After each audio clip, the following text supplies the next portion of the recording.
মাননীয় অধ্যক্ষ মহোদয়, মই এটা বিশেষ কথাৰ বাবে সদনত বিধায়কসকলৰ দৃষ্টি আকৰ্ষণ কৰিব খোজো। আমাৰ সমষ্টি পুনৰ্গঠনৰ পিছত পঞ্চায়তসমূহ পুনৰ্গঠন হ'ল, কিন্তু এতিয়াও বহুকেইটা সমষ্টিত ৰেভিনিউ চাৰ্কল সমষ্টি ভিত্তিক হোৱা নাই। আৰু আমাৰ বহুত ক্ষেত্ৰত দেখা যায় যে এটা সমষ্টিৰ ৰেভিনিউ চাৰ্কল বা ৰেভিনিউ ভিলেজ আন এটা সমষ্টিৰ লগত জড়িত হৈ আছে আৰু কৰবাত আন এটা জিলাৰ লগতো জড়িত হৈ আছে। আৰু কিছুমান সমষ্টিত ৰাজহ চক্ৰ নাই। তাৰ পৰিপ্ৰেক্ষিততো ই কাষৰ সমষ্টিসমূহৰ লগত সংলগ্ন হৈ আছে। আজি আমি BTCৰ ক্ষেত্ৰত এক্সাৰচাইজটো কৰা নাছিলোঁ, কিন্তু আন 105টা সমষ্টিৰ ক্ষেত্ৰত আমি এক্সাৰচাইজ কৰিছিলোঁ। এতিয়া উদাহৰণ হিচাপে মই 2-3টা ক'ব খোজো। যেনেকৈ দুধনৈত আমাৰ বালিজানা ৰেভিনিউ চাৰ্কুল আছে, কিন্তু তাতে গোৱালপাৰা পূব সমষ্টিৰ গাঁওসমূহো জড়িত হৈ আছে। ঠিক তেনেধৰণে বৰক্ষেত্ৰীত আমাৰ এখন পঞ্চায়ত সৰ্থেবাৰী বা বৰপেটা সমষ্টিৰ লগত জড়িত হৈ আছে। তেনেকৈ আমাৰ টিংখঙৰ গাঁও নাহৰকটীয়াৰ লগত জড়িত হৈ আছে। সেইবাবে আজি আমি এটা প্ৰথম পৰ্যায়ত এটা এছেছমেণ্ট কৰি জিলা উপায়ুক্তসকলক মই 2 দিনৰ ভিতৰত আমাক প্ৰস্তাৱ পঠাব কৈছোঁ যে কোনো সমষ্টিৰ গাঁও যাতে MLA এৰিয়াৰ বাহিৰত নাথাকে। আৰু মই উদাহৰণ দিব পাৰোঁ, যেনেকৈ গোলাঘাট সমষ্টিৰ বহুকেইখন গাঁও দেৰগাঁও সমষ্টিত আহিছে, কিন্তু ৰেভিনিউ চাৰ্কলটো এতিয়া গোলাঘাটতে আছে। তেনেকৈ তিতাবৰৰ পুৰণা 10খন গাঁও গোলাঘাট জিলাত আহিলে সমষ্টি গোলাঘাট, কিন্তু ৰেভিনিউ চাৰ্কল এতিয়াও তিতাবৰৰ লগত সংলগ্ন হৈ আছে। সেই তাৰ পৰিপ্ৰেক্ষিতত ডিচিসকলক আমি এটা নিৰ্দেশ দিছোঁ যে ৰেভিনিউ চাৰ্কল আৰু LAC টাৰ্মিনাছ হ'ব লাগিব, যাতে কোনো MLA নিজৰ সমষ্টিৰ বাহিৰত যাব নালাগে ৰেভিনিউ চাৰ্কুলৰ কাৰণে। আৰু তাৰ যেনেকৈ মই আজি চাইছিলোঁ ডিমৌ সমষ্টিৰে কিছু গাঁও জড়িত হৈ আছে চৰাইদেউ জিলাত, কিন্তু ডিমৌ পৰে শিৱসাগৰ জিলাত। আজিৰ পৰা আমাৰ ডিচিসকলে এই এক্সাৰচাইজটো কৰিব। আমি ক'তো ৰেভিনিউ চাৰ্কুল উইড্ৰ নকৰোঁ। ক'ৰবাত যদি 3টা আছে 3টাই থাকিব, 2টা আছে 2টাই থাকিব, মাত্ৰ গাঁওবিলাক ট্ৰান্সফাৰ হ'ব।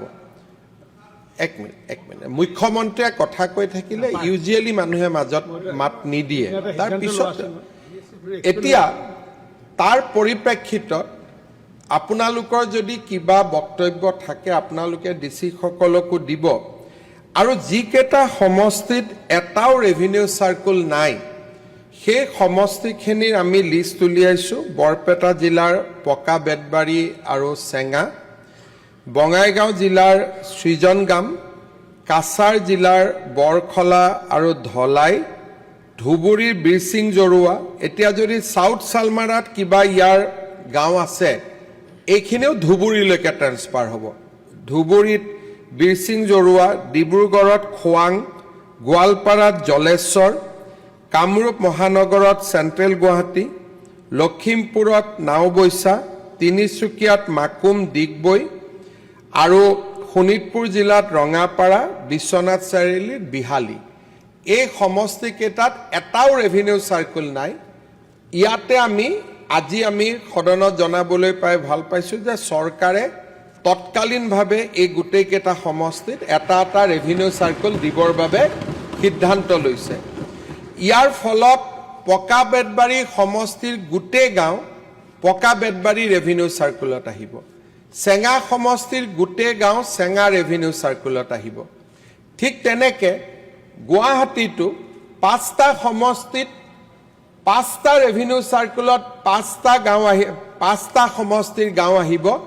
কোনো সমষ্টিলৈ অভাৰলেপিং হ'ব নোৱাৰিব এই এক্সাৰসাইজটো কৰাৰ পিছত কিছুমান সমষ্টিৰ কিছুমান ৰেভিনিউ সাৰ্কেল বহুত ডাঙৰ হৈ যাব আৰু কিছুমান সমষ্টিত কিছুমান ৰেভিনিউ সাৰ্কেল বহুত সৰু হৈ যাব তাৰ পিছত আমি নেক্সট এক্সাৰসাইজটো কৰিম যাতে সমষ্টিৰ ভিতৰতে সমানুপাতিকভাৱে গাঁওসমূহ প্ৰতিটো ৰেভিনিউ সাৰ্কেলত ভগাই দিয়া যায় আমি কোনো সমষ্টিৰ পৰা কোনো ৰেভিনিউ সাৰ্কেল উইথড্ৰ নকৰো কিন্তু তাৰ পিছতো জোনাইৰ দৰে সমষ্টিত আমাক ৰেভিনিউ সাৰ্কেল আৰু ক্ৰিয়েট কৰিব লাগিব গতিকে সেই পজিশনটো আমি নেক্সট ব্যৱস্থাত লম যেনেকে সমৰিয়াৰ গোটেই গাঁওবিলাক গৰৈমাৰীলৈকে গুচি যাব কাৰণ সমৰিয়াত এতিয়া এটাই ৰেভিনিউ সাৰ্কেল আছে সমৰিয়া ৰেভিনিউ সাৰ্কেল বকুত আছে কিন্তু পৰৱৰ্তী সময়ত গৰৈমাৰীৰ লগতে আমি সোণতলিটো এটা ৰেভিনিউ সাৰ্কেল ক্ৰিয়েট কৰি দিম যাতে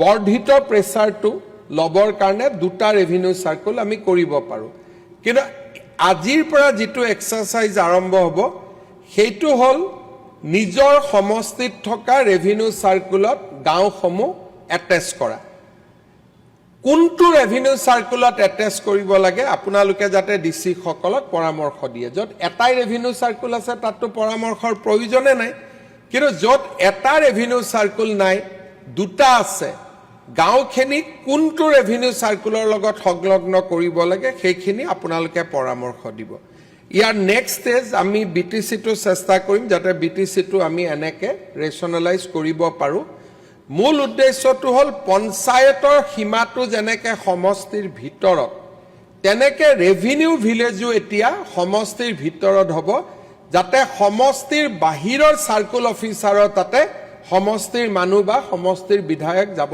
নালাগে বানপানীৰ পৰিপ্ৰেক্ষিতত এটো খুব ইম্পৰ্টেন্ট কাম সেই কাৰণে আমি এই সপ্তাহতে প্ৰথম পৰ্যায়টো শেষ কৰিম দ্বিতীয় পৰ্যায়ত সমষ্টিৰ ভিতৰত গাঁও ভগোৱা কাম আৰম্ভ কৰিম আৰু দ্যাট প্ৰসেছত যদি কৰবাত আমাক নতুন ৰেভিনিউ সাৰ্কেল লাগে আমি ক্ৰিয়েট কৰাৰ ব্যৱস্থা কৰিম মই ভাবিছো যে কথাখিনি মই সদনক জনাই থৈছো কাৰণ কালিৰ পৰা সদন 7 দিন নাথাকিব আৰু এই 7 দিনতে এই কামখিনি আমি শেষ কৰিম মই পুনৰ এবাৰ এটো নিশ্চিতভাৱে আমাৰ বহু কেজন বিধায়কৰ বাবে এটো এটা ভাল খবৰ কোনেও দাবী কৰা নাছিল আমাৰ এতিয়া কোনোবা নাওবৈছা সমষ্টিতে জেপি দাসে কৈ দিব যে মই দাবী কৰা কাৰণে কৰিলে এইবিলাক কথা যাতে কোনেও নকয় কাৰণ মই জানো যে আমি কৰি দিয়া কামবিলাক পিছত কোনোবাই কয় যে ৰাইজে দাবী কৰিছিল বহুত জায়গাত মই ইমান দিন ৰাজনীতিত থাকো কত ৰাইজৰ দাবী নুশুনো আমি নিজে নিজে গৈ পেলাই মেডিকেল কলেজ দিও পিছত কয় যে নহয় এইটো ৰাইজেও দাবী কৰিছিল